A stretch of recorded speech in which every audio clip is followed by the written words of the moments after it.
Hello friends, how are you all. I hope आप सब अच्छे होंगे। मैं भी ठीक हूँ।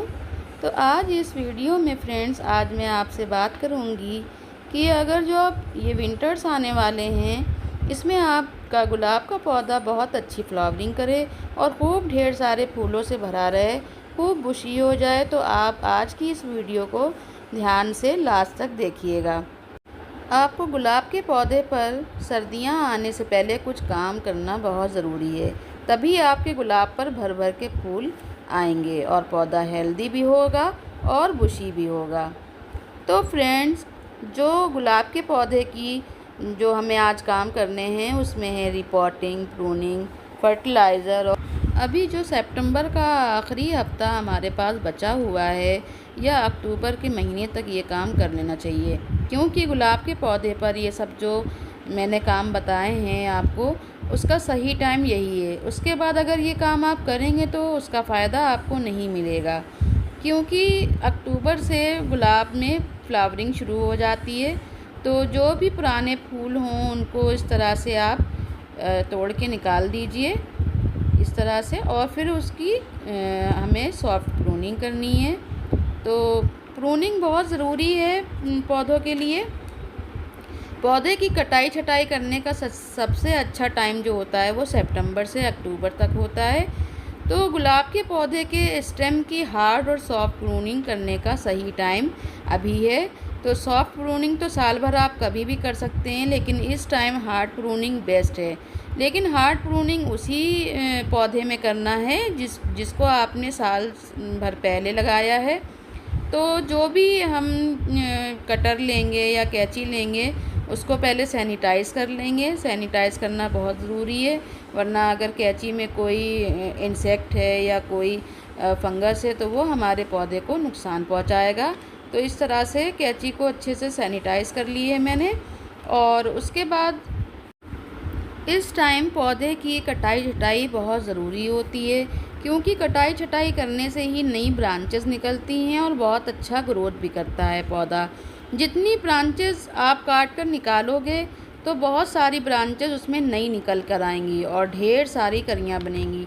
जितनी भी ब्रांचेस होती हैं उतनी ही ब्रांचेस पे उतनी ही कलियां होती हैं, और जो जब ज़्यादा कलियां होती हैं तो फ्लावर भी ज़्यादा होते हैं। तो फ्लावरिंग के लिए हमें प्रूनिंग करना बहुत ज़रूरी होता है।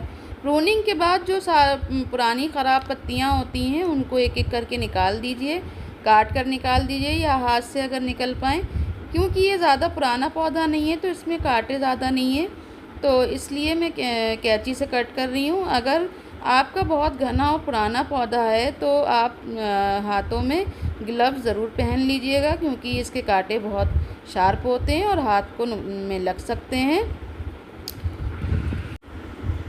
तो पुरानी पत्तियों को काटना बहुत ज़रूरी होता है, क्योंकि अगर कोई पत्ती इन्फेक्टेड है या उसमें कोई कीड़ा लगा हुआ है तो आगे चलकर वो आपके पौधे की दूसरी पत्तियों को भी ख़राब कर सकती है। तो पत्तियों को, और जो पुरानी ये इस तरह के स्टेम होते हैं सूखे हुए, उनको कटिंग करके निकाल देंगे, और जो भी इसमें सूखी डालें हैं उनकी कटिंग कर देंगे। मैं सॉफ्ट प्रूनिंग कर रही हूँ क्योंकि मेरा पौधा छोटा है, तो इसलिए मैं हार्ड प्रूनिंग नहीं कर रही हूँ। अगर इसकी ब्रांचेस बहुत बड़ी होती, फैली हुई होती, तो फिर मैं इसकी हार्ड प्रूनिंग करती। गुलाब के नए पौधे में सॉफ्ट प्रूनिंग ही करना है, और 1 साल पुराने प्लांट में ही हार्ड प्रूनिंग करना सही रहता है। अक्टूबर में इसकी प्रूनिंग नहीं करनी है, क्योंकि ये इसके फूल खिलने का समय होता है। सितंबर बेस्ट मंथ है गुलाब के पौधे के ट्रीटमेंट का। तो फ्रेंड्स, आपके पास भी कोई ऐसा पौधा है जिसकी डालें बहुत ज़्यादा फैली हुई हैं और उसमें कलियां नहीं बन रही हैं, बड्स नहीं आ रही हैं और बहुत ख़राब पौधा हो रहा है, फैला हुआ हो रहा है, तो उसकी हार्ड प्रूनिंग ज़रूरी हो जाती है। हार्ड प्रूनिंग का मतलब होता है कि बहुत लंबी डालें जो हैं उनको आधा आधा करके कट कर दिया जाए। तो इस तरह से मैं सारी जितनी भी इसकी एक्स्ट्रा तो गुलाब के पौधे की प्रूनिंग करने के बाद इसके सारे पत्ते और जितनी भी शाखाएं हैं जो सूखी हुई हैं उनको निकालने के बाद हमें अब इसमें ट्रीटमेंट करना होगा, ताकि जो ये डालें हमने काटी हैं वो डाई बैक ना होने पाए, सूखने ना पाए। तो उसके लिए सबसे पहले हम क्या करेंगे कि एलोवेरा तो सबके घर में होता ही है। एलोवेरा की एक काट लेंगे पत्ती को, और उसका जेल जितनी भी जगह पे हमने कटिंग की है गुलाब की, उसको उसमें लगा देंगे एलोवेरा के जेल को इस तरीके से कि उसका जो जहाँ पर से हमने कट किया है प्लांट को, उसमें अच्छी तरह से जेल को ऐसे घिस के लगा देंगे। और फिर हमें उसमें हल्दी, जो एक इंसेक्टिसाइड का भी काम करती है और एंटीबायोटिक का भी काम करती है, फंगीसाइड का भी काम करती है। तो हल्दी में बहुत सारी प्रॉपर्टीज़ होती हैं। तो इसको हल्दी को हम लेकर जितनी भी हमने स्टेम कट करी हैं उसमें एलोवेरा का जेल लगाने के बाद इसको इस तरह से लगा देंगे ताकि ये डाई बैक की प्रॉब्लम इसमें ना आने पाए और कोई इंसेक्ट अटैक भी ना करने पाए। तो ये हल्दी जो है हमारे प्लांट को अच्छा रखेगी, हेल्दी बनाएगी, ताकि ये पेड़ मुरझाने ना पाए। इस तरह से हल्दी हम इसमें सब में अप्लाई कर देंगे। तो गुलाब के पौधे की प्रूनिंग करने के बाद और उसको इंसेक्ट से बचाने के लिए उसमें हल्दी अप्लाई करने के बाद अब बारी आती है उसके रूट की ट्रीटमेंट की। तो रूट की ट्रीटमेंट के लिए क्या करना है, अगर आपका पौधा बहुत पुराना है और जिस गमले में लगा हुआ है और उसका साइज़ भी ठीक है तो उसे रिपोर्ट नहीं करना है। जैसे कि मेरा पौधा बिल्कुल सही साइज़ में लगा हुआ है, अभी छोटा भी है, बहुत बड़ा नहीं है, तो उसके लिए ये गमला परफेक्ट है। लेकिन अगर आपका पुराना पौधा है और उसकी रूट्स बाहर तक आ रही हैं, गमला छोटा है या टूट गया है, तो उसको रिपोर्ट करना अभी सही रहेगा, क्योंकि फिर अक्टूबर के बाद आप रिपोर्ट नहीं कर सकते हैं। और रिपोर्टिंग करने के बाद उसमें कुछ चीज़ें ऐसी हमें देनी है जिससे उसकी रूट्स को मजबूती मिले और वो फ्लावरिंग करने के लिए तैयार हो जाए। तो बहुत से लोग अपना गमला नहीं बदलना चाहते हैं, तो वो ऐसे भी प्लांट्स को रूट ट्रीटमेंट कर सकते हैं कि इसमें ये सब चीज़ें डालकर उसके रूट्स को मजबूत बना लें। तो करना क्या है, गमले की मिट्टी को ऊपर से गुड़ाई करके बाहर निकाल लीजिए। अगर आपकी मिट्टी गीली है तो उसको निकाल के उसको सुखा लीजिए और गमले में भी अच्छी तरह से धूप लगा लीजिए। और उसके बाद मिट्टी में अगर कोई कीड़ा या फंगस लगा हो ताकि वो ख़त्म हो जाए। और जब गमले की मिट्टी सूख जाए तो कुछ ऐसे फर्टिलाइज़र हमें उसको देने हैं जिसमें मिट्टी में अभी से सारे न्यूट्रिएंट्स पहुंच जाएं। तो ये वर्मी कंपोस्ट है और नीम की खली है और चाय पत्ती है। चाय पत्ती 1 चम्मच लेनी है, 2 चम्मच आपको नीम की खली लेनी है जिसे नीम केक भी कहते हैं, और ये वर्मी कंपोस्ट है, ये मैंने 1 मुट्ठी के करीब लिए। और ये सरसों की खली है, उसका पाउडर है सरसों की खली का। तो इन सभी चीज़ों को मिक्स करके हमें इसके रूट्स में डालना है। बहुत से लोग चाय पत्ती को सुखाकर धोकर भी इस्तेमाल करते हैं, वो भी ठीक रहती है, लेकिन उसको खूब अच्छी तरह से धोने के बाद उसको धूप में खूब सुखा लें, उसके बाद ही गुलाब के पौधों में इस्तेमाल करें। चाय की पत्ती बहुत अच्छा नाइट्रोजन का काम करती है और वो धीरे धीरे स्लो उसमें रूट्स में अपना ट्रीटमेंट पहुंचाती रहती है। और जो नीम की खली है, ये नीम की खली इंसेक्टिसाइड का भी काम करती है, फंगस को भी दूर रखती है, आपके पौधे को फंगस से बचाती है, मिट्टी को भी फंगस से बचाती है, फंगीसाइड का काम तो करती है और एक बहुत ही अच्छा फर्टिलाइज़र भी है। तो नीम की खली आप अपने पौधों में ज़रूर दें इस टाइम पे जब ये सब काम होते हैं। प्रूनिंग की जाती है और उसकी मिट्टी को सही किया जाता है, तो उसमें इन सब चीज़ों की बहुत ज़रूरत होती है।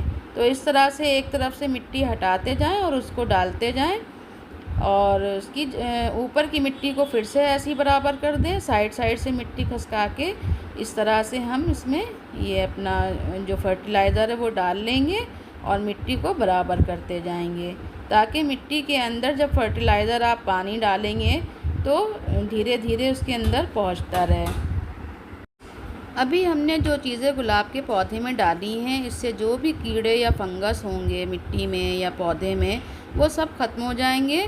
अब ये काम करने के बाद आपको इसको सेमी शेड एरिया में रख देना है और ये जितने भी फर्टिलाइज़र हमने इसमें दिए हैं ये धीरे धीरे काम करते रहेंगे और सर्दियों में बहुत अच्छी फ्लावरिंग करेंगे। जब तक मिट्टी सूख ना जाए तब तक दूसरा पानी नहीं देना है। गुलाब के पौधे को नमी वाली मिट्टी अच्छी लगती है, लेकिन ओवर वाटरिंग से ये ख़राब भी हो जाते हैं, तो इसलिए बहुत हल्के हल्के पानी देना है और 2 से 3 दिन में पानी देना है। और फर्टिलाइज़र जितने भी जो भी मैंने दिए हैं, ये आप 15 से 20 दिन में या 1 महीने में रिपीट कर सकते हैं, क्योंकि गुलाब का जो पौधा होता है वो हैवी फीडर प्लांट है। इसको ज़्यादा खाद की ज़रूरत होती है, उसी से ये फ्लावरिंग अच्छा करता है। तो 15 दिन पे या 1 महीने पे आपको इस तरह के जितने भी फर्टिलाइज़र हैं वो सब देते रहना है।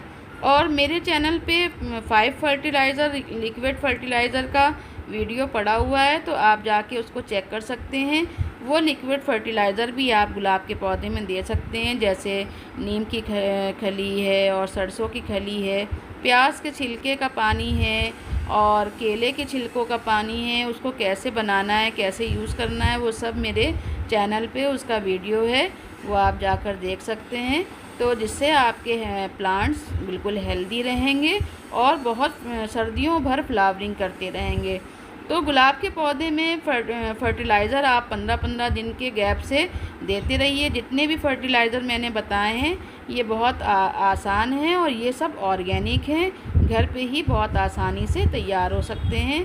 केमिकल फर्टिलाइज़र अगर आपके पास है, NPK है या पोटाश है, तो वो भी हाफ़ स्पून आप 1-1 महीने पे या 15-15 दिन के, आपका जितना बड़ा प्लांट हो तो 15-15 दिन के गैप से भी दे सकते हैं। गुलाब के पौधे में फर्टिलाइज़र देने के बीच में आपको 15-15 दिन का गैप रखना बहुत ज़रूरी है। और ये जो मैं दे रही हूँ ये DAP के दाने हैं। DAP बहुत अच्छा फर्टिलाइज़र है और बहुत अच्छा फ्लावरिंग प्रोड्यूस करता है। तो ये भी आप 15-15 दिन के गैप से 8 से 10 दाने अपने प्लांट में दे सकते हैं। इसको मिट्टी में दबा दीजिए, तो ये बहुत अच्छा स्लो वर्क करता है और धीरे धीरे मिट्टी में मिलकर इसको और ज़्यादा फर्टाइल बनाता है। तो जो केमिकल फर्टिलाइज़र होते हैं वो आप 1 महीने में सिर्फ 1 ही बार देना है, और जितने भी ऑर्गेनिक फर्टिलाइज़र हैं वो 15-15 दिन के गैप से आप दे सकते हैं। मिट्टी को बहुत ज़्यादा गीला नहीं रखना है, नमी रखनी है, लेकिन बहुत ज़्यादा पानी नहीं डालना है, जिससे रूट रॉट की प्रॉब्लम ना हो। गुलाब के पौधे की स्टेम की प्रूनिंग और रूट प्रूनिंग एक साथ नहीं करना चाहिए, क्योंकि पौधा एकदम से शॉक में चला जाता है और प्लांट सूख जाता है। और प्लांट को रिपोर्टिंग के 5 से 6 दिन तक इसको सेमी शेड एरिया में ही रखना चाहिए, और पानी भी हल्का ही देना है, बहुत ज़्यादा पानी नहीं देना है, और सूखा भी गमला नहीं रखना है। मिट्टी हल्की सी भी सूखी हो तो आप उसको चेक करें और चेक करके हल्का पानी उसमें दें। कुछ चीज़ों का ध्यान अगर आप रखेंगे तो आपका पौधा बहुत ज़्यादा अच्छा रहेगा, हेल्दी बनेगा, बुशी रहेगा और खूब अच्छी फ्लावरिंग करेगा। अब आखिरी काम, पौधे को हमने इतनी चीज़ें एक साथ की हैं, तो पौधे को शॉक से बचाने के लिए हमें इसमें डाई बैग से बचाने के लिए हमें इसमें क्या 1 लीटर पानी में 1 चम्मच हल्दी डालकर आप अपने जितने भी प्लांट्स हैं उसमें स्प्रे भी कर सकते हैं, या खाली सूखी जो हल्दी होती है वो इसमें हल्की हल्की स्प्रेड भी कर सकते हैं, क्योंकि हल्दी जो होती है वो फंगीसाइड और इंसेक्टिसाइड का काम करती है। तो मेरे प्लांट में मैंने पानी डाल दिया है, तो इसलिए मैं स्प्रे नहीं कर रही हूँ। मैं सूखी हल्दी इसमें इस तरह से स्प्रेड कर दूँगी और मिट्टी में दबा दूँगी, तो मिट्टी में जो भी फंगस और कीड़े होंगे वो ख़त्म हो जाएंगे, और जो इतना हमने प्रूनिंग और ये सब फर्टिलाइज़र डाले हैं वो बहुत अच्छी तरह से काम करेंगे। तो हल्दी जो है वो इंसेक्टिसाइड का काम करती है, तो इंसेक्ट भी नहीं लगेंगे, जो चींटियाँ हो जाती हैं हमारे पौधे में उससे भी पेड़ बचे रहेंगे। गुलाब के पौधे में हर तीसरे से चौथे दिन में आप फंगीसाइड या इंसेक्टिसाइड का स्प्रे कर सकते हैं। स्प्रे करने के लिए आपको बहुत कम मात्रा में फंगीसाइड लेना है। जैसे हाफ स्पून अगर आप ले रहे हैं तो आपके 2-3 प्लांट में वो 1 लीटर पानी में आप उसको घोल कर स्प्रे कर सकते हैं, तो उससे फंगस नहीं लगेगी। बस ध्यान रखना है कि फंगीसाइड को बहुत ज़्यादा नहीं लेना है, कम मात्रा में ही लेना है। तो फ्रेंड, जो मैंने ये आपको काम बताए हैं इस वीडियो में, ये अभी सितंबर का मंथ आखिरी में चल रहा है, तो इसी में आप ये कर लें। तो आपका गुलाब का प्लांट बहुत अच्छा ग्रोथ करेगा और फ्लावरिंग भी करेगा। तो फ्रेंड्स, आज का वीडियो आपको कैसा लगा, और अगर अच्छा लगा है तो मेरे चैनल को आप सब्सक्राइब कीजिए, लाइक कीजिए, शेयर। तो फ्रेंड्स, मिलती हूँ नेक्स्ट वीडियो में। Thanks for watching.